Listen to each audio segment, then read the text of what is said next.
Three men will spend more than 60 years behind bars after killing a man in Coventry.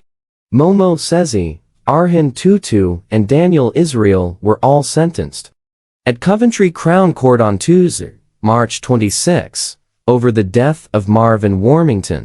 Sezi was handed a life sentence with a minimum of 26 years for murder.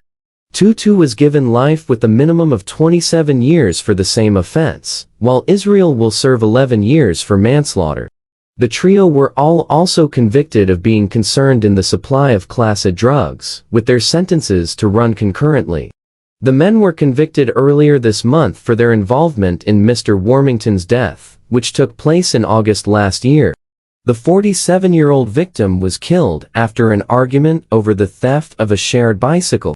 In the early hours of August 20th last year, following the argument, the group were in Gosford Green Park when Mr. Warmington was stabbed in the heart.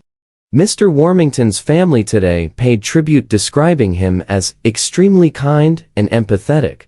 They said, "It has been very difficult to put words together to express what our life has been like since this has happened to our Marvin. And that's because as a family, there are no words that can truly express how we feel. We feel lost. We are lost." They continued, "Marvin was such a big part of our lives.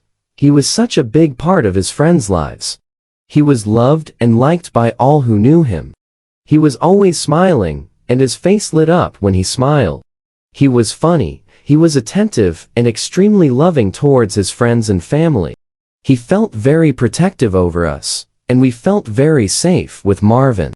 Detective Sergeant Lee Harrison, from West Midlands Police's Homicide Unit, said, "This was a senseless and violent act, which cost Mr. Warmington his life. We hope this conviction will bring some closure to his family following their loss."